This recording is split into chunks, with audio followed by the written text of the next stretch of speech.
and welcome to this week's last live stream.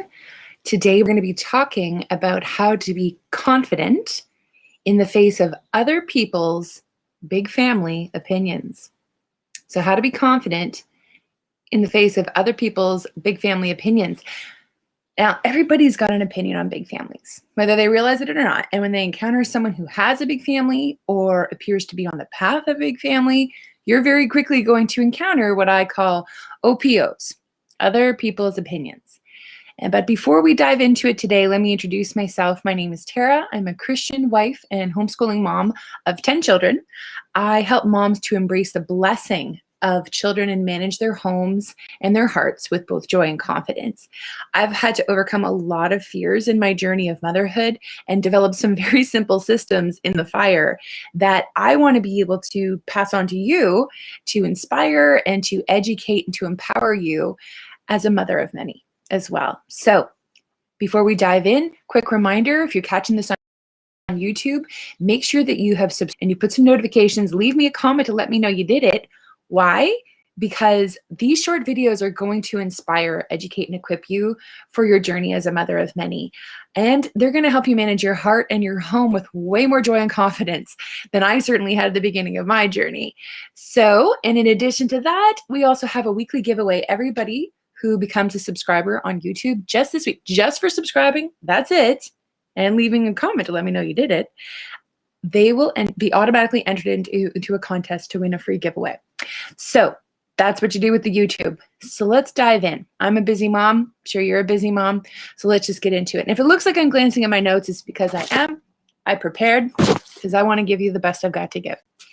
So other people's opinions. Earlier this week talked about other people's fears, other people's negativities. This is pretty much my last OP, is other people's opinions. I run into this a lot. As soon as I started having kids, well, funny story. The first one, everybody was like happy and excited. You're like, oh, your first baby, right? Super excited. Everyone's happy and supportive. The second pregnancy, people were still super happy because it was number 2. And turns out we found out at 20 weeks, it was twin boys, and we already had a little girl. So we got a standing ovation at church, guys. It was exciting news, right? Like, of course, it's twins. So I knew that people, even myself, generally speaking, once you had 2 kids, 3 tops, well, that's normal. That's fine. But you start to encounter families with 4 kids, 5 kids, 6 kids. People start to behave and respond very differently to those pregnancy announcements or even just to the families when they see them. And there's a range of reactions, right? Some that are positive. People are like, oh, I grew up in a big family. Or, oh, my mom, my dad, they grew up in a huge family. They had 14 kids. Most people have positive reactions, but occasionally you're going to run into some negative ones. So here's the deal. I had planned the first 2 pregnancies. Like I said, people were supportive and gave me the reactions I pretty much expected. But when we got pregnant with our 3rd pregnancy, which in our case was our 4th child, my twins were only 7 months old. And here's, long story short, we had a massive shift in our thinking between the twins and my 4th child. Our whole world had been changed and turned upside down. Our concept of the blessing of children had completely changed. That's another story for another day. So the fact that I got pregnant so quickly after toddler, twins, when we announced we were pregnant with our 4th child, it was like crickets. It was so awkward. Not knocking anybody if that was you. That's how it was. It was very rare that somebody reacted out of genuine joy and was like, oh my gosh, that's so wonderful. And people were noticeably hurt and awkward, didn't know what to say. I ain't gonna recount how the church reacted when you announced it, because it was not a standing ovation. Let me tell you that. And afterwards, in the lobby or just in conversations with friends, with family, with church members, people started giving us these completely unsolicited opinions. And I felt very uncomfortable with this because I knew what they were implying. This sense of dread that something bad is going to happen if you keep going down this road of welcoming more children. I'm not going to get into the details, those specific opinions and conversations. If you have a couple more, encountered them through well-meaning relatives, for the most part, people who would speak into your life more, directly like that, maybe moms or mothers-in-laws, they mean well. They're trying to protect you. However, it can be uncomfortable because what I noticed was it was touching on fears that I already had. The truth was I was already scared of the things they were implying. Like, I won't be able to handle all these kids, and they will suffer as a result. I become overwhelmed, like the old woman in the shoe who didn't know what to do, and the kids will suffer, which is a really powerful motivator to do good. You don't want to hurt your kids if you could prevent that. So this triggered a lot of fears in me and gave me really an opportunity to examine those fears. And it took me a while to get there. I spent really a couple years feeling uncomfortable and cornered, feeling offended and hurt and confused by what people were saying. When I got to a place where I realized it was an opportunity to deal with myself, that was a game changer. And that happened by about the fifth child. So by the time we announced our fifth child, 5, things changed. Now, first of all, people's reactions changed because fourth babies sometimes are an accident. And a lot of people were like, oh, did you just be a little late on booking your vasectomy appointment there? Didn't get the old snip in time? Ha ha ha. And then they'll give a story about their vasectomy. It happens. But fifth children don't happen typically by accident. And we seemed like a fairly reasonable, responsible family. So people are kind of like, oh, I guess you're one of those babies. And people just sort of wrote us off and put us in that crazy category. And that was that. Really, after my family knew, yeah, we're that family. We're committed to having a big family. There you go. Story's over. But you know what else changed? I changed. I said I had this process where I finally got real with God and said, why do these opinions make me so uncomfortable? It's because deep down I really was scared that it was true. So here's my advice I want to share with you today, because I've walked this road, and if it helps you shave the weeks and months and years that I spent with this angst inside and this turmoil coming at me from the outside, was already there on the inside. So it wasn't other people's opinions that were the big deal. It was what was in me. It was triggering, was touching on that. So here's what I'd recommend you do if you want to be more confident and more joyful as you welcome more children, especially if it's the statistical norm of like 2.1 children. Actually, statistically, we're below, in North America, we're like at below replacement levels, like 1.6, 1.9. That's another story for another day. So here's what I do. I realize when those uncomfortable feelings come up and I get opinions from other people, especially about big families, I stop and realize I have a choice. I feel right now. I could choose to be offended by what they're implying, my inadequacy, my ineptitude, the inevitable overwhelm that must mathematically come with large families. I can choose to take offense about the implications and their lack of confidence in me or something. Or I can choose to examine what's already in my heart.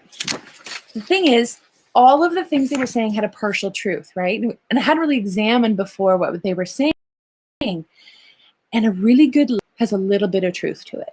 So I started to look just quietly in my heart. This is a process that took just a little quiet time with God over a few months. When things would come up, specific conversations that really triggered me, I quietly in my own quiet places of time of prayer and reflection, or talking it out with my husband as well, which is really helpful. I would take these fears to God in prayer, in conversation with my husband, and just work it out and say, is it true what the person is implying or how I'm taking it? Is it true? And the truth is that God says in 1 Corinthians that his grace is sufficient and his power is made perfect in weakness. So the partial truth is, yeah, on my own, I'm utterly inadequate to be a mother of any children, let alone many children. But by God's grace, all things are possible. By his grace, He'll make me able. And my weaknesses as a mother, as in a person, are opportunities for Christ's power to be shown in me and through me. And that was life-changing. When I started to hold on to that truth, it completely changed my outlook on myself, on motherhood, like on everything. Because doesn't just apply, this principle doesn't apply just to motherhood. But oh my word, did it ever change my outlook on myself. And it gave me this resilience, almost like a force field when people's opinions would come at me, well-meaning, but kind of loaded, with a little, manipulation there in there as well sometimes. I'm like, maybe you shouldn't be doing that. It didn't bug me as the way it did anymore. So when I announced that we were pregnant with our 5th child, I was genuinely joyful and not bracing myself for the opinions that came with number 4. Because I was confident in the blessing of children through the Word of God and studying it more deeply and just really planting that in my heart. And this time I was confident that God was able to equip me for motherhood one step at a time. I didn't have to know how it was all going to work out. He wasn't giving me this crystal ball knowledge of all the details, all the decisions I would make. But I trusted He was with me, He was for me, and He would equip me in the moment that I needed wisdom and grace. And that was enough for me. It just lightened my whole load. So I would, if you're dealing with these kind of opinions that are just getting to you, I would encourage you to definitely examine the fears in your own heart, because that's probably what's getting triggered. And secondly, remember this, especially if you're at the beginning of your mothering journey and you have 1, 2, maybe 3 kids. 3 is usually the real pressure point where people are like, oh my gosh, I can't do this anymore. You will gain experience through time, like you would with anything. And like a job, on day 1 of your job, you're overwhelmed. You don't know where anything is. You don't know what you're doing. You're a complete noob. After 3 kids, you're not a noob. You're 4, you start to get experience. You're like, well, hey, they're not all dead yet.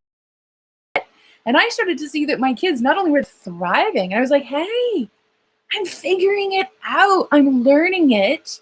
Maybe the hard way, not the easiest way. I wasn't prepared, but I could learn through observation, reading of really good materials, and just trial and error. So I want to encourage you, next time those opinions come at you, the thoughts get triggered in your head, the emotions start flying everywhere, go spend some time with God. Talk it out with a trusted friend, your husband, and realize you have a fear and you can make a different choice about how to take other people's opinions. That's what I've got for you today. So if you would like some continued help rooting out these fears, just identifying them and rooting them out, I would definitely recommend that you plug in with the Joyful and Confident Mothers of Many Facebook group, because I've got a free guide coming out next week that literally is about how I go through a step-by-step process of identifying fear and rooting it out. Today I just touched on it, but in my free guide, I really go through it in detail. It's simple, it's straightforward, and it's there with fears related to motherhood and really, any fears, but especially the mom of many.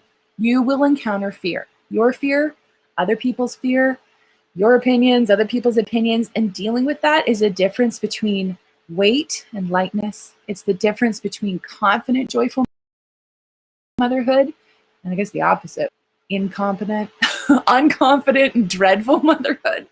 So plug in with the Facebook group so you can keep me getting more live content like this, and it'll be saved in the guide section. So if you didn't catch this live, no worries, you can catch it later. It's kind of like an archive or a library. You can rewatch it if you're like, what's that thing she said? It was so good. We've got some fun challenges coming up. In July, we're going to be doing a Get It Done, helping you get some part of your home in order in a super low stress way. That's coming up in July. I'll have more details about that next week. So make sure you comment below. Let me know whether you're watching this live or you catch it later. How did this affect you? Do you have other people's opinions? Are you owning them? I'd love to hear all of it. So thank you for tuning in. God bless you. Have a great day.